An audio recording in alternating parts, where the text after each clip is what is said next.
అదృష్టవశాత్తు వాడికి ఇంతవరకు నీ విషయం తెలియలేదు.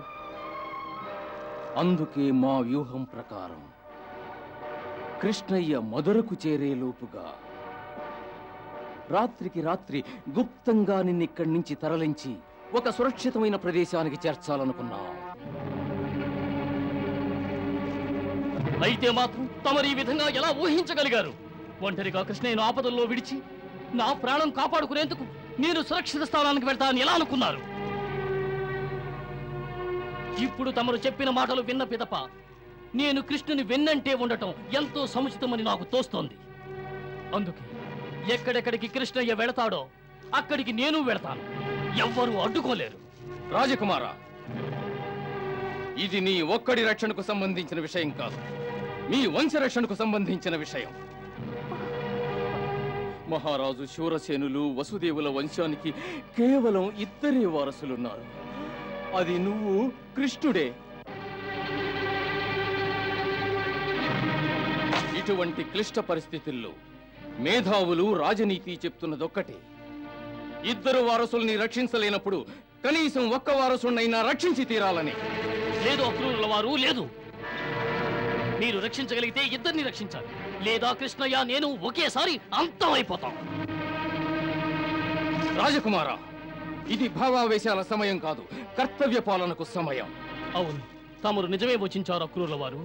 ఇది కర్తవ్య పాలనకు తగిన సమయం. అవును, ఈ సమయంలో నేను పాటించవలసిన కర్తవ్యం ఒకటే. పెద్దవాణ్ణైన కారణంగా నేను నా తమ్ముణ్ణి కాపాడుకోవడం కోసం నేను అతని వెంటే ఉండాలి. ఇటువంటి క్లిష్ట పరిస్థితుల్లో అతన్ని ఒంటరిగా వెళ్ళనివ్వను. నేడు నాకు కృష్ణయ్యకు ఉన్న అనుబంధాన్ని తెలియజేసి ఎంతో ఉపకారం చేశారు తమరు. అంతేకాదు, ప్రతి క్షణం నా మనసు ఎందుకు ఆలోచించేదో ఇప్పుడు అర్థమైంది. ఈ బలరాముడు జన్మించింది తన తమ్ముడైన కృష్ణయ్య కోసం. ఇక ఇక మరి నాకు అతనే భగవంతుడు కూడా. రాజకుమారా, నీకెలా చెప్పాలో నాకు అర్థం కావడం లేదు. నీది ఆవేశమే కానీ విద్యత ఎంత మాత్రం కానే కాదు. మా అనుబంధాల మధ్య విజ్ఞతతో ఆవశ్యకత ఏముంది అక్రూరుల వారు? రాజకుమార, వాదోపవాదాలకు సిద్ధంగా లేను. ఇది తమ మాతాపితల ఆజ్ఞ. వారి ఆజ్ఞను పాటించడం కుమారుడుగా నీ ధర్మం. అప్పుడు తమరు కూడా నా మాట విని తీరాలి. ఈ సమయాన మా పితృదేవులు పరాధీనులై ఉన్నారు, స్వతంత్రులు కారు. కారాగారంలో బందీలుగా పడి ఉన్న వారి అసక్తతను అవకాశంగా తీసుకుని వారితో ఏమైనా చెప్పించొచ్చు.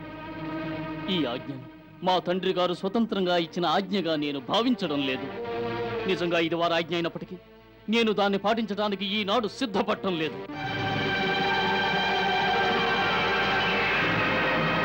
లోకం దృష్టిలో ఇది ధర్మం కాదు. నా జీవితంలో నేను పాటించవలసింది, నాకు తెలిసింది ఒకటే ధర్మం.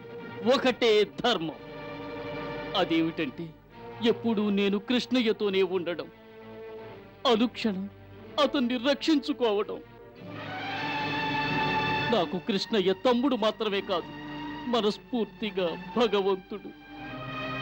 అతన్ని విడిచి నేనెక్కడికి వెళ్ళను. పదండి, నడవండి నా వెంట. తమ సమక్షంలోనే ఇప్పుడు జరిగిందంతా కృష్ణయ్యకు వివరిస్తాను. రండి రండి.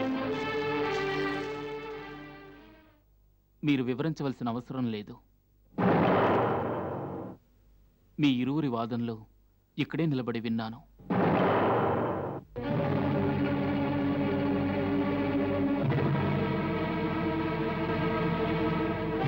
చెప్పు, నేను అన్నవన్నీ నిజాలేగా? అవును, నిజాలే. అయితే వారికి వివరించు, నే చెప్పినట్టే అన్నీ జరగాలని. అవశ్యం అలాగే జరుగుతాయి.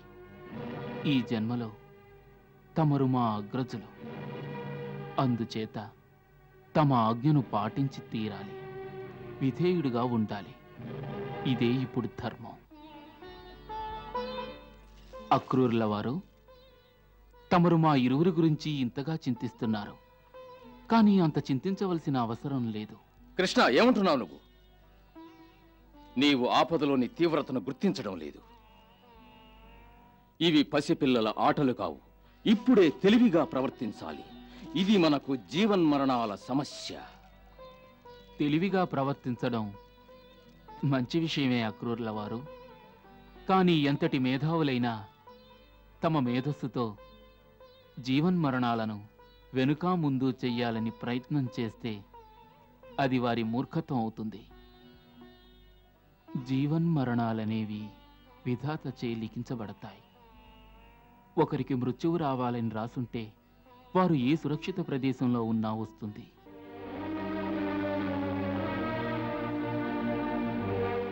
కనుక మృత్యుభయంతో మమ్మల్ని కలత చెందేలా చెయ్యకండి.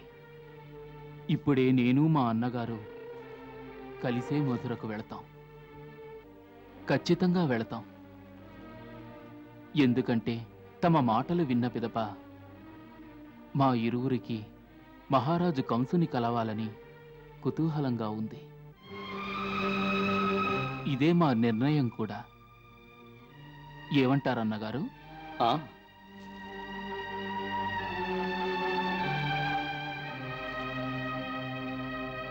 తమరింతవరకు చెప్పిన విషయాలలో ఒక్క విషయం మాత్రం అర్థం కాలేదు అక్రూరుల వారు. తమరు ఇంత పెద్ద అబద్ధం ఎలా చెప్పగలిగారు? అబద్ధమా?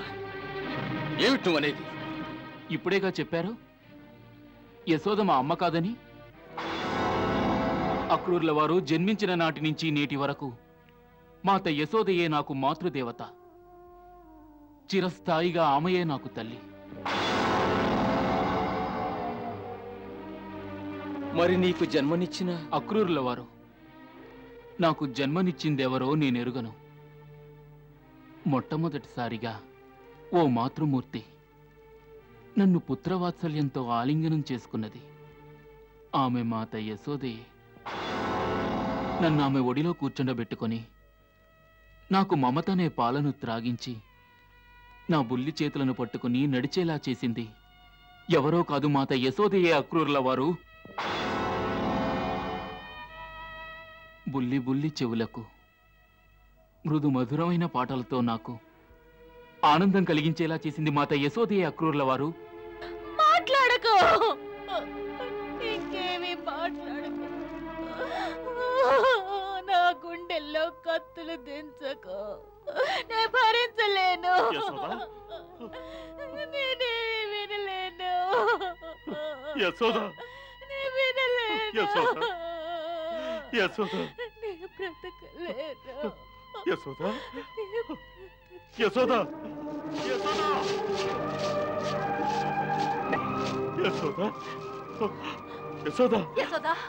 అమ్మా, బ్రతకను.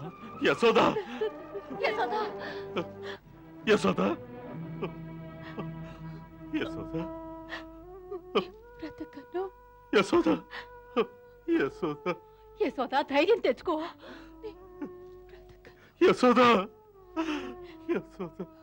నేను మీతో అన్నానుగా నా కృష్ణయ్యకి ఇది ఇప్పుడే చెప్పొద్దని. ఈ మాటతో వాడికి నన్ను పరాయిదాన్ని చేశారు మీరు. పెళ్ళేంత వరకైనా వాడు నన్ను అమ్మా అని పిలిస్తే మీకేం నష్టం వస్తుందని ఇప్పుడే చెప్పేశారు. మీరెందుకు ఇలా తొందరపడ్డారు? మీరెందుకు చెప్పారు నేను వాడి తల్లిని కానని? ఎందుకు తొందరపడి చెప్పారు?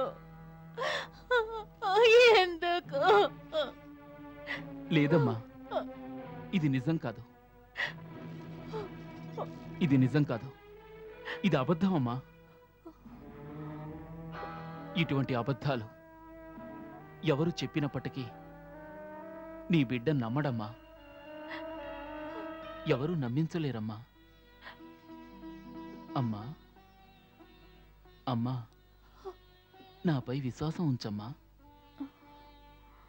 అమ్మా, నేను ఎక్కడికి వెళ్ళినా బాధ్యతలు నన్ను మీ నుంచి ఎంత దూరం తీసుకువెళ్ళినా భూమి మీద నేను జీవించి ఉన్నంత వరకు మనసా వాచ ఎప్పటికీ నేను యశోదాపుత్రుణ్ణేనమ్మా. నన్ను నమ్మమ్మా.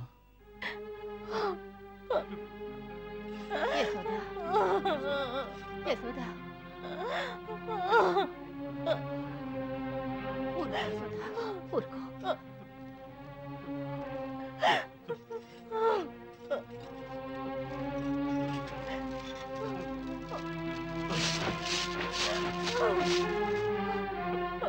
యశోదా, యశోదా. ఊరుకోమ్మా. అమ్మా, చెప్పానుగా నేను నీ పుత్రుణ్ణేనని. ఎప్పటికీ నీ పుత్రుణ్ణేనమ్మా. ఈ పెంచి తల్లిని అనునయించడానికి నిత్యం అబద్ధాలు ఆడుతున్నావురా నువ్వు. నిత్యం అబద్ధాలు ఆడుతున్నావు నువ్వు.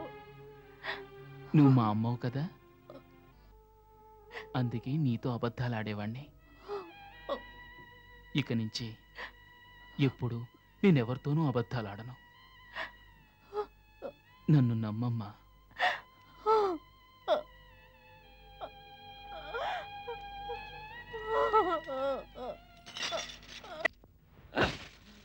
బలరాముని మొండితనంతో మొత్తం వ్యూహమే తలకిందులైంది. ఇప్పుడు మనం మరో వ్యూహం పన్నాలి. చూడండి, మిత్రులందరికీ వివరంగా చెప్పండి, వాళ్ళ ఆ ఘట్టానికి పరిసరాల్లోనే ఉండాలని. అక్కడ స్నానం చేసే నెపంతో మేము ఆగుతాం. అవతల తీరంలో మిత్రులను నా సూచనల కోసం ఎదురు చూస్తున్నామనండి. చిత్తం. వెళ్ళండి. పదండి.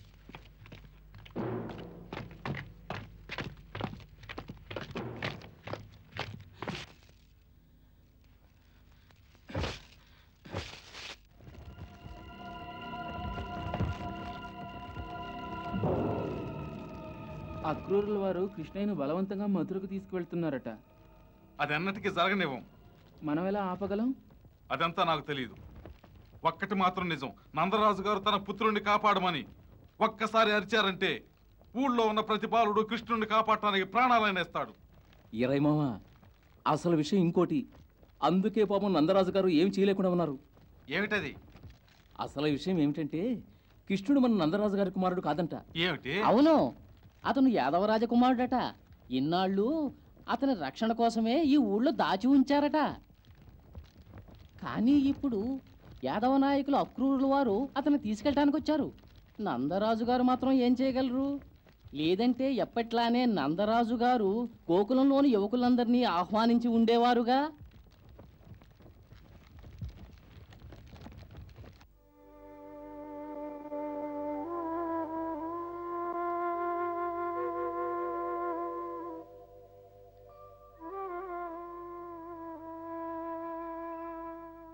అమ్మా, అమ్మా, నువ్వెందుకు అంతగా చింతిస్తున్నావు? నీ కృష్ణయ్యకు ఏమీ కాదు. కొంచెం ఆలోచించమ్మా. నీ కృష్ణయ్య కాళీయనాగునే పరాభవించినవాడు. గోవర్ధన పర్వతాన్ని ఎత్తి దేవేంద్రుని ఆగ్రహావేశాల నుండి గోకులాన్ని రక్షించినవాడు. కేవలం ఆ కంసుడు నీ బిడ్డని ఏం చేయగలడు? అందుకే నీతో అనేదాన్ని, ఇటువంటి అద్భుతాలు ఎప్పుడూ చేయకు, మంచిది కాదు అని. ఎవరి దృష్టినా తగులుతుందనే దాన్ని. కానీ నువ్వు వినేవాడివి కాదు నాన్న. భగవంతుడివి కాకు, నా ముద్దుల బిడ్డగానే ఉండు, లేదంటే నిన్ను పోగొట్టుకుంటానేమో అనేదాన్ని. ఇప్పుడు చూసావా దాని పరిణామం? అమ్మా, ఇదంతా మాయామోహాల ప్రభావం. ఆ కోణంలో నువ్వెంతగా ఆలోచిస్తావో మోహం అనే ఊబిలోకి అంత లోతుగా దిగుతావు. మరైతే ఏం చేయాలి? నేను ఏం చేయమంటావు? ఈ మోహం అనే ఊబిలోంచి బయటకు రామ్మా. వినలేదా, సమస్త ప్రాణుల్లోనూ భగవంతుడుంటాడని? ఎవరినైతే పుత్రుడిగా భావిస్తున్నావో అతడే భగవంతుడనుకో. ఈ అంధకారం తొలగిపోతుంది. పుత్రుని గూర్చి చింత వీడి నీ మనసు భగవంతుని స్మరణలో లీనమవుతుంది.